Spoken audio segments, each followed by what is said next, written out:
A ver, ¿cómo es posible que un puñado de datos aparentemente caóticos pueda acabar convirtiéndose en una decisión de negocio que vale millones? Pues hoy vamos a desvelar justo ese misterio. Vamos a seguir el viaje que transforma el caos en claridad y lo haremos con 3 pasos clave que vienen con sus propias siglas: ETL, EDA y PCA. Esa es, sin duda, la gran pregunta, porque a menudo la información está ahí, ¿verdad? Pero está en bruto, llena de errores o sencillamente es demasiado compleja.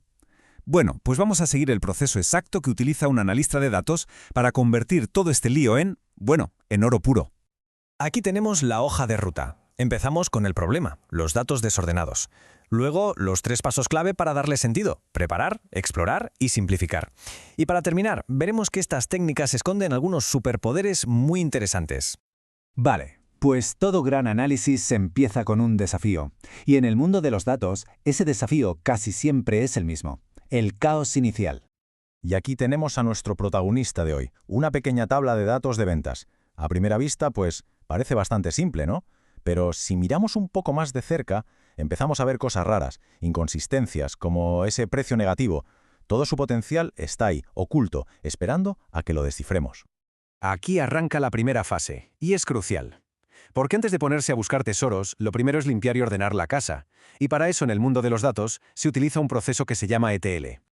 ETL, que son las siglas de extraer, transformar y cargar. Es la base, el cimiento de cualquier análisis serio. Pensemos en esto como si fuera un chef que antes de empezar a cocinar prepara y limpia meticulosamente todos y cada uno de los ingredientes. A ver, vamos a desglosarlo un poco. Primero, se extraen los datos, da igual de dónde vengan. Luego, llega la fase de transformación, que es donde de verdad ocurre la magia. Aquí es donde se limpian, se corrigen y se enriquecen esos datos. Y finalmente, se cargan en un único lugar, ya listos para el análisis. Volvamos a nuestro ejemplo. En esa fase de transformar, de repente nos topamos con esto: un precio de -15. La primera reacción, la lógica, es pensar que es un error, ¿a que sí? Y aquí viene la pregunta del millón. ¿Qué hacemos? ¿Lo borramos sin más? ¿Lo cambiamos por un 0? Cuidado, porque la respuesta correcta no es tan obvia como podría parecer. Pues resulta que no. No es un error, es una operación contable totalmente legítima. Un abono, una devolución. Si lo hubiésemos eliminado sin más, habríamos perdido una pieza de información clave sobre el negocio. Este es el resultado de un buen proceso de ETL. Fíjense, no solo se ha añadido una columna nueva, ingresos, sino que además se ha aportado contexto en observaciones. Los datos ya no están solo limpios, ahora son más inteligentes, cuentan una historia mejor. Bien, con los datos ya limpios y ordenados, ahora llega la parte, para muchos, más divertida: ponerse el sombrero de detective y empezar a explorar. Hablamos de EDA, o análisis exploratorio de datos. Y esto es básicamente el arte de hacerle preguntas a los datos. Su objetivo no es tanto confirmar lo que ya se cree saber, sino todo lo contrario, es descubrir patrones, secretos, cosas que no esperábamos encontrar. Y aquí están los primeros resultados. Al explorar los datos ya limpios, de repente empiezan a aparecer respuestas muy claras. Ya sabemos cuál es el producto más vendido, quién es el cliente clave, e incluso entendemos perfectamente el porqué de esa transacción negativa. Es que a veces una imagen vale más que 1000 filas de datos, ¿verdad? Este gráfico de barras tan simple nos muestra de un solo vistazo que la región norte vende el triple que la sur. Esto es el EDA en acción, convertir simples números en conocimiento visual e inmediato. Claro que nuestro ejemplo era muy pequeño, muy manejable, pero ¿qué pasa cuando en lugar de 5 columnas tenemos docenas o incluso cientos? Pues que la complejidad puede llegar a ser abrumadora. Vamos a ver cómo se soluciona esto. Pues se soluciona con una técnica llamada PCA, o análisis de componentes principales. Es una técnica matemática que en esencia lo que hace es reducir el ruido y la complejidad. Nos permite ver el bosque en lugar de perdernos entre los árboles. Imaginemos por un momento que además de las 5 columnas que teníamos, tuviésemos 20 más. Datos del cliente, del almacén, del transportista. Sería un auténtico caos. Pues bien, el PCA lo que hace es coger todas esas variables y combinarlas de una forma muy inteligente en un número mucho más pequeño de componentes que aún así capturan la información esencial. Podríamos pasar de 20 columnas a quizás solo 2 o 3, lo que hace el análisis infinitamente más sencillo. Y lo más increíble de todo es su eficiencia. Se podría reducir un montón de variables a solo unas pocas y aún así conservar, por poner un ejemplo, el 85% de la historia original que contaban los datos. Lo que se elimina es el ruido, no el conocimiento. Bueno, el viaje de nuestros datos parece que está llegando a su fin, pero resulta que el PCA tiene un par de ases más guardados en la manga. Además de simplificar el análisis, el PCA tiene otros dos superpoderes. El primero, comprime los datos. Esto hace que ocupen mucho menos espacio y por lo tanto sean más baratos de almacenar. Y el segundo, ayuda a proteger la privacidad, es decir, a anonimizar los datos. La clave de esta anonimización es que las nuevas variables que crea el PCA no se corresponden directamente con, por ejemplo, el nombre o la región de un cliente. La información original se mezcla, se combina, y eso dificulta enormemente que alguien pueda reidentificar a una persona concreta. Es una herramienta de privacidad muy valiosa. Y con esto cerramos el círculo. Concluimos nuestro viaje, desde una tabla de datos caótica hasta el conocimiento útil y práctico. Lo que nos deja con una pregunta final para reflexionar. Si hemos podido encontrar todo esto en solo 5 filas de datos, ¿qué secretos increíbles no estarán esperando a ser descubiertos en el inmenso universo de datos que nos rodea absolutamente todos los días? A ver, ¿nos hemos parado a pensar alguna vez cómo una plataforma sabe exactamente qué serie recomendarnos? ¿O cómo es posible que conviertan millones de transacciones, que son un caos absoluto, en un informe súper claro? Bueno, pues detrás de toda esa magia hay un proceso que es fundamental y se llama ETL. Y hoy, precisamente, vamos a desgranar cómo funciona. Vamos a empezar justo en el meollo, en el caos de los datos en bruto. A partir de ahí seguiremos el proceso paso a paso, veremos cómo se extraen, luego cómo se transforman para que sirvan para algo y finalmente cómo se cargan en su destino. Y ojo, lo vamos a ver con un ejemplo práctico que nos va a plantear un dilema de lo más común. Al final entenderemos por qué este proceso es literalmente la base sobre la que se construye cualquier análisis de datos que se precie. Es que todo análisis empieza aquí, en el desorden. Imaginaos los datos en bruto, como un puzzle, pero con las piezas de 5 cajas distintas. No encajan, algunas están rotas, faltan trozos. Así, en crudo, son inútiles para tomar decisiones. Para poner un poco de orden en este lío, hace falta un proceso. Y ese proceso, claro, es el ETL: extracción, transformación y carga. Es, digamos, el método que convierte ese amasijo de datos sin sentido en información coherente y, sobre todo, fiable. Pensemos que es como el control de calidad que prepara los datos para que de verdad podamos fiarnos de ellos. El primer paso es la extracción. Para que nos hagamos una idea, esto es como la fase en la que una fábrica recoge todas sus materias primas. Es lógico, antes de poder construir nada necesitamos tener todos los materiales a mano. Y estas materias primas, los datos, pueden venir de 1000 sitios distintos, de archivos de texto, de los sistemas de las cajas de una tienda, de bases de datos de marketing. Cada uno, por así decirlo, habla su propio idioma. El gran reto de la extracción es ser capaz de conectar con todas estas fuentes y juntar los datos en un único sitio, a pesar de que sean tan diferentes entre sí. Y ahora llegamos al corazón de todo este tinglado, la transformación. Si la extracción era recoger los materiales, la transformación es el taller. Es donde se limpian, se cortan a medida y se preparan para el montaje. Aquí es donde pasa la magia de verdad. Aquí se hacen tareas que son clave. Se quitan registros duplicados, se unifican formatos, por ejemplo, para que 10-12-2023 y 10-DIC-23 signifiquen lo mismo, y se crean datos nuevos, como calcular los ingresos de una venta. Pero la parte de validar la información, puede tener trampa, porque ¿qué pasa si encontramos algo que a primera vista parece un error, pero a lo mejor no lo es? Aquí es donde la cosa se pone interesante. Imaginemos que, revisando los datos, de repente aparece una venta con un precio de, atención, menos 15 euros. La primera reacción es pensar, esto es un error, hay que corregirlo. ¿A que sí? Pero, ¿y si no fuera un error? Pues aquí está el dilema. Si corregimos el precio y lo ponemos a 0, podríamos estar borrando la pista de una devolución o un abono. En cambio, si lo conservamos, estamos manteniendo la integridad de los datos, reflejando lo que pasó en realidad. La lección aquí es brutal. La transformación no va de borrar lo que no entendemos, sino de darle sentido. Una vez que tenemos los datos limpitos, con sentido y bien organizados, llegamos al último paso, la carga. Es el momento de guardar este producto final ya refinado y listo para que se pueda usar. Estos datos ya limpios y enriquecidos se cargan en un destino final, que normalmente es un sistema centralizado que se conoce como Data Warehouse o almacén de datos. Ahora, en lugar de ese caos de fuentes distintas, tenemos una única fuente de verdad, fiable y optimizada para que se pueda consultar y analizar fácilmente. Muy bien, ya está bien de teoría. Vamos a ver cómo todo esto cobra vida con un ejemplo práctico. Volvamos a nuestro misterioso precio negativo y veamos cómo lo gestionaría un buen proceso ETL. ¡Vamos al lío! Aquí tenemos la tabla de datos crudos, tal cual, recién extraída. Contiene ventas normales, pero fijémonos en esta segunda fila. 2 pantalones con un precio de -15. Este es nuestro punto de partida. Los datos en bruto, el caos. Durante la transformación aplicamos 2 pasos que son muy inteligentes. Primero, creamos una nueva columna, ingresos, multiplicando la cantidad por el precio. Eso nos da -30.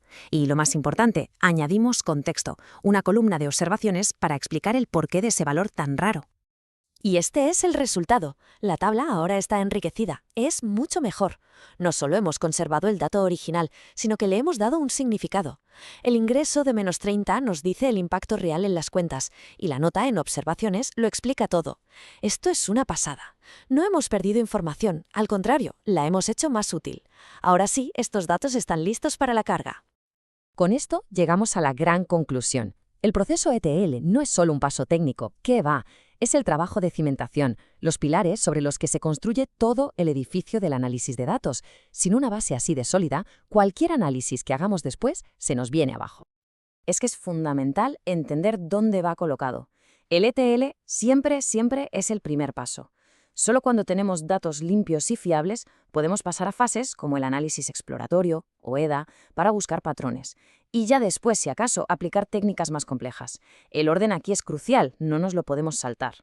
Yo creo que esta analogía lo resume a la perfección. El ETL es la cadena de montaje de la información. Recoge las materias primas, que son los datos crudos, las refina en la fase de transformación y entrega un producto de altísima calidad. Datos limpios y estructurados, al almacén. Y ahí ya están listos para que los analistas encuentren historias en ellos. Así que la próxima vez que veamos un informe, un gráfico o un análisis de datos, acordémonos del trabajo invisible que hay detrás. Y preguntémonos, ¿qué caos se tuvo que ordenar para llegar a esta claridad?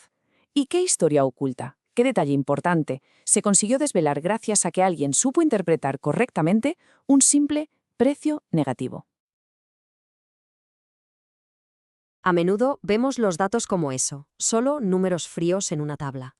Pero, ¿y si en realidad cada conjunto de datos fuera una colección de historias, de secretos, esperando a que alguien, una especie de detective de datos, las descubra? Esa es la gran pregunta, ¿verdad? Cada tabla, cada gráfico es como una escena del crimen llena de pistas. Nuestra misión en este análisis es, precisamente, convertirnos en esos detectives y desvelar los misterios que se ocultan a simple vista. Y bueno, como todo buen detective, necesitamos un kit de herramientas. En el mundo de los datos, la herramienta principal, la lupa, se llama Análisis Exploratorio de Datos, o, para abreviar, EDA, por sus siglas en inglés. Pensemos un momento en cómo trabaja un detective de verdad. Al llegar a la escena, no se pone a interrogar a todo el mundo a lo loco. Primero, echa un vistazo general, se empapa del ambiente, busca las primeras pistas.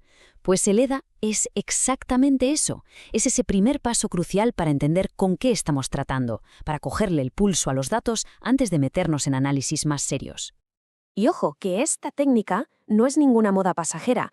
La popularizó un auténtico maestro detective de la estadística, John Tukey. Él fue quien nos enseñó que antes de saltar a conclusiones hay que pararse, explorar y, sobre todo, dejar que los datos hablen por sí mismos. Entonces, la pregunta es, ¿por qué es tan importante esta primera exploración? ¿Qué buscamos exactamente cuando nos ponemos la gorra de detective? Pues mira, los objetivos son básicamente 3 y son clave. Primero, entender la estructura. ¿Qué tipo de datos tenemos entre manos? Segundo, asegurar la calidad. Aquí buscamos pistas raras, cosas que no encajan, errores, valores rarísimos, lo que sea. Y tercero, y esto es lo más emocionante, generar insights. O sea, encontrar patrones y anomalías que nos hagan plantearnos preguntas nuevas, más interesantes. Y aquí viene una de las claves de todo esto. El EDA no va de llegar con una teoría y buscar datos que la confirmen, para nada, es justo lo contrario. Se trata de llegar con la mente abierta, con curiosidad pura y dura. El objetivo es que los propios datos nos sorprendan, que nos hagan plantearnos preguntas que ni se nos habían ocurrido. Muy bien, pero ¿dónde encaja exactamente este paso de investigación dentro de todo el proceso de análisis de datos? Pues el EDA no es lo primerísimo que se hace. Antes está el proceso ETL, que es como la recogida y preparación de pruebas en el laboratorio. Una vez que esas pruebas, los datos, están limpias y ordenadas, es cuando entra en juego nuestro detective con el EDA. Y solo después de esta exploración, de este primer vistazo, ya se pueden aplicar técnicas más complejas, como el modelado. Bueno, ya está bien de teoría, ¿no? Vamos a la práctica. Es hora de aplicar estas habilidades de detective a un caso real, un pequeño conjunto de datos de ventas. Aquí la tenemos, nuestra escena del crimen, una tabla de ventas. A primera vista, pues parece bastante simple, pero os aseguro que hay pistas ocultas por todas partes. Vamos a echar un vistazo juntos a ver qué descubrimos. Venga, primera línea de investigación. Una muy sencilla pero siempre reveladora. ¿Qué producto se vende más? Es una pregunta básica para cualquier negocio, claro. Pues mira, un simple gráfico de barras y pista encontrada. La respuesta es clarísima, salta a la vista. La camiseta es, pero con diferencia, el producto estrella. 8 unidades vendidas. Ya tenemos un primer patrón claro que emerge de los datos. Perfecto. Sigamos tirando del hilo.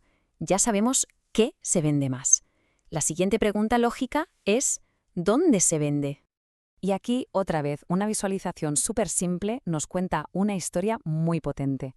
La región norte no es que lidere, es que triplica las ventas de la región sur. Esto es un hallazgo brutal. Y claro, la pregunta salta al momento. Pero bueno, ¿qué está pasando en el norte? ¿Por qué esta diferencia tan bestia? Pero claro, toda buena historia de detectives tiene un giro, ¿no? Algo que no cuadra.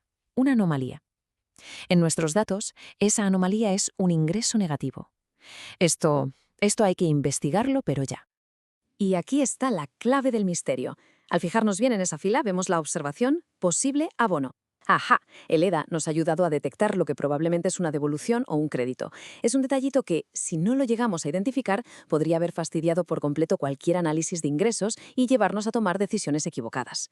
La prueba de que el diablo, y a veces la solución, está en los detalles. Al final, después de seguir todas las pistas y conectar los puntos, llegamos a la gran revelación de nuestro caso. Y es que el verdadero poder del análisis exploratorio de datos no está solo en los gráficos o en las estadísticas, de verdad que no. Reside en adoptar esa mentalidad de detective. Ser curioso, hacer preguntas constantemente, no dar nada por sentado y, sobre todo, disfrutar del proceso de descubrir. Es ahí, en esa fase, donde se evitan errores que costarían caros y donde se encuentran las oportunidades que otros simplemente no ven. Bueno, este pequeño misterio lo hemos resuelto. Pero es que el mundo está literalmente lleno de datos por todas partes. Pensemos en los resultados de un equipo deportivo, en los patrones de tráfico de una ciudad, en cualquier cosa. La pregunta que queda flotando en el aire es esa. ¿Cuántas historias increíbles hay ahí fuera, escondidas en esos datos, esperando a que alguien con esa curiosidad de detective se atreva a descubrirlas? Hola y bienvenidos. Hoy vamos a meternos de lleno con una de las herramientas más potentes que existen en el mundo de los datos, el análisis de componentes principales o PCA, para los amigos. Sé que el nombre puede sonar un poco técnico, pero la idea que tiene detrás es increíblemente sencilla y sobre todo muy potente. Vamos al lío. A ver, vivimos rodeados de información. Datos, datos y más datos por todas partes. Pero la pregunta del millón es, ¿de qué sirve todo eso si no somos capaces de encontrar lo que de verdad importa? ¿Cómo separamos el grano de la paja, la señal del ruido? De acuerdo, empecemos por el principio de todo. El gran reto al que nos enfrentamos, la verdad, es bastante simple de enunciar. Tenemos una cantidad abrumadora de datos. Pensemos por un momento en una hoja de cálculo gigantesca, de esas con cientos y cientos de columnas. Cada columna es una variable distinta. Intentar analizar algo así es como intentar escuchar un susurro en medio de un festival de rock. Es casi imposible. La gran mayoría de esas variables son lo que llamamos ruido, información que o no es relevante o se repite, y que al final acaba tapando las ideas importantes que estamos buscando. Pero, ¿y si existiera una forma de bajarle el volumen a todo ese ruido para poder escuchar la melodía con claridad? Pues justo ahí, en ese punto, es donde entra en juego nuestra solución, los componentes principales. El análisis de componentes principales es, en esencia, un simplificador inteligente. Es una técnica matemática, sí, pero su objetivo es uno y muy claro: coger ese mar de datos complejos y reducirlo a algo que de verdad podamos entender y visualizar fácilmente. La forma en que lo hace es fascinante. El PCA echa un vistazo a todas las variables originales, se da cuenta de que muchas miden cosas muy parecidas y están relacionadas entre sí, y de una forma muy inteligente las combina. Lo que hace es crear un conjunto totalmente nuevo y mucho más pequeño de supervariables, que además son independientes entre sí. Y a estas las llamamos componentes principales. Es literalmente quedarse con la pura esencia de los datos. Entonces, ¿cuál es el truco para que esto funcione tan bien? Porque claro, no se trata de borrar datos al azar. La clave de todo, la magia del PCA, está en cómo decide qué información conservar. Se centra casi de forma obsesiva en retener la varianza. Y aquí es donde la cosa se pone realmente interesante. Imaginemos que tenemos un conjunto de datos con 50 variables. Bueno, pues con el PCA podríamos llegar a explicar el 90% de su varianza, es decir, el 90% de toda la información relevante de los datos, usando a lo mejor solo 5 o 10 componentes principales. O sea, nos quitamos de en medio 40 variables, pero nos quedamos con casi toda la película. Es una pasada. ¿Y en la práctica esto qué significa? Pues primero, que conservamos el tesoro, la información que de verdad vale la pena. Segundo, que desenredamos toda la complejidad, haciendo el problema mucho más simple. Esto, lógicamente, hace que analizar los datos y visualizarlos sea muchísimo más fácil. Y lo mejor de todo, de repente podemos descubrir patrones que antes era imposible ver porque estaban totalmente escondidos por el ruido. Muy bien, la teoría está clara, pero ¿cómo se aplica esto en el mundo real? Vamos a ver cómo encaja el PCA en el día a día de un analista de datos. Pongamos un ejemplo con datos de ventas. Paso 1. Partimos de un montón de variables: cantidad, precio, ingresos, región, demasiada información. Paso 2. Aplicamos PCA para que reduzca todo esto a sus factores clave. Paso 3. El resultado. Conseguimos retener el 85% de la varianza, pero con muchísimas menos variables. Y el paso 4, el análisis. De repente, identificar las tendencias por cliente o por región es muchísimo más sencillo y claro. Pero esperad, que aún hay más. El PCA no es solo un simplificador. La forma en que transforma los datos le da otras capacidades muy interesantes. Vamos a descubrir algunos de sus poderes ocultos. Pues sí, el PCA tiene dos superpoderes más. Por un lado, actúa como un compresor de datos. Al quedarnos solo con la estructura esencial, reducimos un montón los costes de almacenamiento y de procesamiento. Y por otro, algo muy importante hoy en día, mejora la privacidad. Como los componentes son combinaciones matemáticas de los datos originales, es mucho más difícil rastrear la información hasta una persona concreta. O sea, que añade una capa de anonimización muy valiosa. Si tuviéramos que quedarnos con una sola idea de todo lo que hemos hablado, tendría que ser esta. El PCA es la clave para destilar la esencia de la información, para encontrar esa señal clara en medio de un universo de datos lleno de ruido. Y esto nos deja con una pregunta final para reflexionar. Ahora que sabemos que existen herramientas tan potentes para simplificar lo complejo, ¿qué secretos y qué historias increíbles no estarán esperando a ser descubiertas en todos esos datos que nos rodean cada día? En el mundo de los datos, a menudo el caos parece ser la norma, pero ¿y si existiera una forma de encontrar un orden claro en medio de toda esa complejidad? Pues hoy vamos a hablar de una de las herramientas más potentes para conseguirlo, el análisis de componentes principales. Para empezar, pensemos en un problema que es muy de nuestro tiempo. Estamos literalmente inundados de datos. Es una avalancha constante. La gran pregunta es, con tantísima información, ¿cómo conseguimos distinguir lo que de verdad importa de lo que es simplemente ruido? A este fenómeno se le suele llamar el diluvio de datos. Para que nos hagamos una idea, es como intentar encontrar una aguja en un pajar, solo que el pajar es del tamaño de un estadio de fútbol. Cuando hay tantas y tantas variables, las ideas realmente clave quedan totalmente sepultadas. Es casi imposible sacar algo de valor. Entonces, ¿qué hacemos? ¿Hay alguna manera de navegar este diluvio? Pues sí, la hay. Y aquí es donde entra en juego el análisis de componentes principales, o, como lo conocemos casi todos, PCA. Vamos a ver cómo esta técnica nos ayuda a poner un poco de orden y a encontrar claridad. La idea que hay en el corazón de esta técnica es la reducción de dimensionalidad. Aunque suene muy técnico, en el fondo es algo bastante intuitivo. Se trata simple y llanamente de simplificar. O sea, en lugar de volvernos locos intentando analizar cientos de características a la vez, lo que buscamos es una forma de resumirlas en unas pocas que capturen la esencia de todo, pero sin perder la información crucial por el camino. Y para llevar a cabo esta simplificación, la herramienta matemática por excelencia, la más utilizada, es precisamente el análisis de componentes principales, el famoso PCA. Muy bien, ya sabemos qué es y para qué sirve. Pero la pregunta del millón es, ¿cómo funciona realmente? Vamos a echar un vistazo al mecanismo que hay detrás, a ver dónde está el truco. A ver, imaginemos los datos originales como si fueran una maraña de hilos, todos enredados entre sí. Lo que hace el PCA, de una forma muy inteligente, es coger esa maraña y con mucho cuidado la desenreda y la convierte en unos pocos hilos, pero ahora perfectamente rectos y separados. Estas nuevas variables, que llamamos componentes, ya lo están correlacionadas entre ellas, lo que hace que cualquier análisis posterior sea infinitamente más sencillo y más potente. Y este proceso tiene un doble objetivo que es la clave de su éxito. Por un lado, retener varianza. Es que la meta no es tirar información a la basura, ni mucho menos. Es condensar la mayor cantidad de información posible, toda la chicha, en esos nuevos componentes. Y por otro, lógicamente, simplificar el análisis. Al reducir el número de variables, de repente los datos se vuelven mucho más manejables, más fáciles de visualizar, y nos permite ver patrones que antes estaban completamente ocultos por el ruido. Y aquí viene lo que a mí me parece alucinante. Es que muy a menudo podemos reducir un conjunto de datos de, pongamos, 50 variables a solo 5 o 10 componentes principales y aún así retener entre el 85 y el 90% de la información original. O sea, es una pasada.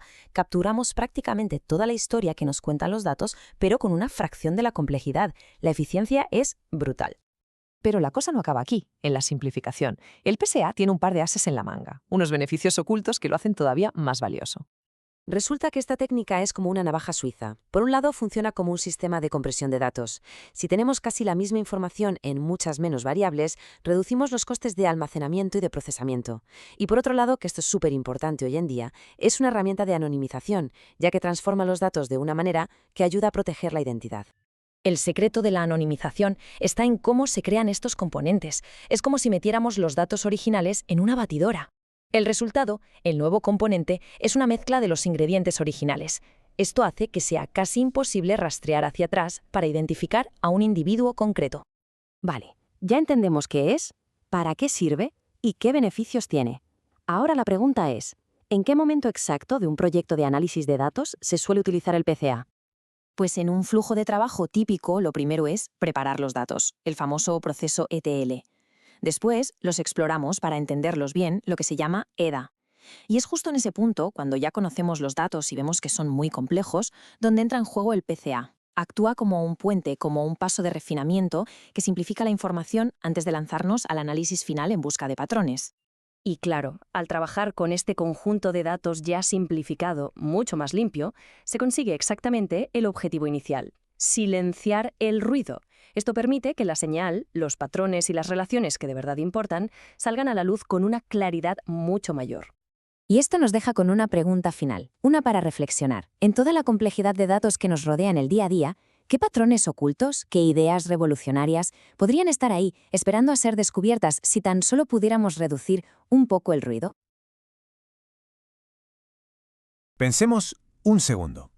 Cada día, cada minuto, generamos una auténtica montaña de datos.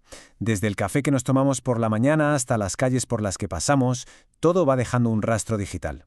Y esa información, bueno, es oro puro para la investigación, para la innovación, pero también esconde un riesgo enorme. La gran pregunta es, ¿cómo se puede usar todo ese valor sin exponer nuestra vida privada? Pues esa es la pregunta del millón, ¿verdad? Es el gran dilema de nuestro tiempo. Por un lado, el potencial de los datos para mejorar el mundo. Por otro, nuestro derecho fundamental a la privacidad. Y la solución, o al menos el intento de solución, pasa por un proceso que es tan fascinante como crucial: la anonimización de datos. Para entender bien todo este lío, aquí tenemos la hoja de ruta. Primero, veremos en qué consiste exactamente el desafío de anonimizar. Después, pondremos el foco en una herramienta técnica, el PCA, y veremos para qué sirve y para qué no. Luego, el punto clave, la diferencia entre anónimo y seudónimo. Y cerraremos viendo qué dice la ley de todo esto. Venga, vamos allá. Muy bien, entramos en materia. A ver, el objetivo final de la anonimización parece simple: proteger a las personas. Pero la realidad es que no es tan fácil como borrar un nombre y ya está. De lo que se trata es de construir una especie de fortaleza digital alrededor de la identidad de una persona, una tan sólida que sea prácticamente imposible de derribar. Y aquí tenemos la definición formal. Y hay que pararse en dos palabras que son la clave de todo: razonablemente improbable. Ojo, porque no hablamos de una imposibilidad matemática total, que eso es casi una utopía. La idea es hacer que el esfuerzo, el tiempo y el dinero que alguien necesitaría para volver a identificar a una persona sean tan altos que simplemente no merezca la pena ni intentarlo. Para conseguir esto, claro, hay un montón de herramientas. Hoy vamos a centrarnos en una que es bastante potente: el análisis de componentes principales, o PCA para los amigos. No es una varita mágica que lo soluciona todo, pero desde luego es una pieza muy importante en este gran puzzle de la privacidad. Para que se entienda bien cómo funciona, vamos a imaginarlo. Pensemos que tenemos un retrato súper detallado de una cara, con cada arruga, cada rasgo. Pues el PCA sería como un artista que en lugar de copiarlo hace un boceto abstracto. Primero simplifica, quita los detalles más finos, y luego, en vez de dibujar ojos y nariz, crea variables nuevas, como proporción entre rasgos o luminosidad general. Al final, lo que queda es un dibujo que mantiene la esencia del original, pero del que es casi imposible saber quién era la persona del retrato. Pero, ojo, y aquí viene el giro importante. El PCA es una herramienta genial, sí, pero no es infalible, ni mucho menos es una solución completa. Es solo una de las piezas del escudo, no el escudo entero. Y es que es fundamental entender dónde están las grietas del sistema. Porque para proteger bien los datos, lo primero que hay que hacer es desmontar un mito que, la verdad, es bastante común y muy peligroso. Este es el gran malentendido, la creencia de que si cambiamos Juan Pérez por usuario 123 ya está todo solucionado. Eso se llama pseudonimización. Pero pensemos un poco, ¿qué pasa si en un pueblo pequeño solo hay una mujer de 45 años que compra comida para gatos los jueves por la tarde? Aunque no tengamos su nombre, la combinación de esos datos, que parecen inofensivos, apunta directamente a ella. Es una combinación que puede señalar a alguien con una precisión que asusta. Por eso mismo, la anonimización de verdad, la buena, necesita muchas más capas de seguridad. Hablamos de técnicas como enmascarar parte de un código postal o cambiar una edad exacta, 33 años, por un rango más amplio como entre 30 y 40, o el famoso K-anonimato, que, para que nos entendamos, se asegura de que cada persona dentro de un conjunto de datos sea idéntica a como mínimo otras K personas. Es como esconderse en una pequeña multitud para pasar desapercibido. Y todo esto nos lleva directamente al corazón del asunto, al quid de la cuestión. La diferencia entre anónimo y seudónimo. Y esto, que puede parecer un simple matiz técnico, un juego de palabras, no lo es en absoluto. Las consecuencias, tanto legales como prácticas, son gigantescas. Si miramos esta tabla, la cosa queda bastante clara. La palabra mágica es reversibilidad. Con la pseudonimización siempre existe una llave, guardada en algún sitio, que permite volver a conectar el dato con la persona. Por eso, y esto es fundamental, para la ley esos datos siguen siendo personales. La anonimización, en cambio, es un viaje sin billete de vuelta. Es romper ese vínculo para siempre, y por tanto esos datos dejan de ser considerados datos personales. Y ahora toca hablar de leyes, claro, porque toda esta distinción es importantísima a nivel legal. Concretamente para el Reglamento General de Protección de Datos Europeo, el famoso RGPD, que al final es el que marca las reglas del juego en casi todo el mundo. El propio reglamento lo deja negro sobre blanco. Si unos datos son anónimos de verdad, de los de viaje sin retorno, entonces los principios de protección de datos ya no se aplican. ¿Y qué significa esto en la práctica? Pues que se pueden usar con muchísima más libertad para investigar, para innovar, porque sencillamente ya no existe un riesgo para la privacidad de nadie. Pero claro, la ley también es lista. El RGPD reconoce que la pseudonimización es una medida de seguridad muy buena, pero pone unas condiciones muy estrictas para que ese riesgo de reversibilidad sea mínimo. Básicamente la condición es esta. La llave, que podría deshacer el proceso, tiene que guardarse en otro sitio, completamente por separado y, como quien dice, bajo 7 candados. Con esto el riesgo se reduce a una barbaridad, es cierto, pero nunca, y esto hay que repetirlo, nunca es cero. Siempre queda esa posibilidad teórica, esa puerta trasera que, con la llave, se podría abrir. Así que, si hay que quedarse con una sola idea, que sea esta. La pseudonimización es como poner un candado muy bueno en la puerta. Reduce el riesgo, pero la anonimización de verdad es como quitar la puerta, los marcos y tapiar el hueco con ladrillos. Elimina el riesgo de raíz. Es sin ninguna duda el estándar de oro en lo que a privacidad se refiere. Así que, a partir de ahora, la próxima vez que una aplicación, una empresa o una noticia nos hable de que usan datos anónimos, quizá la pregunta que hay que hacerse es, ¿son anónimos de verdad, con ese vínculo roto para siempre? ¿O simplemente llevan una máscara que, con la información adecuada, alguien podría llegar a quitar?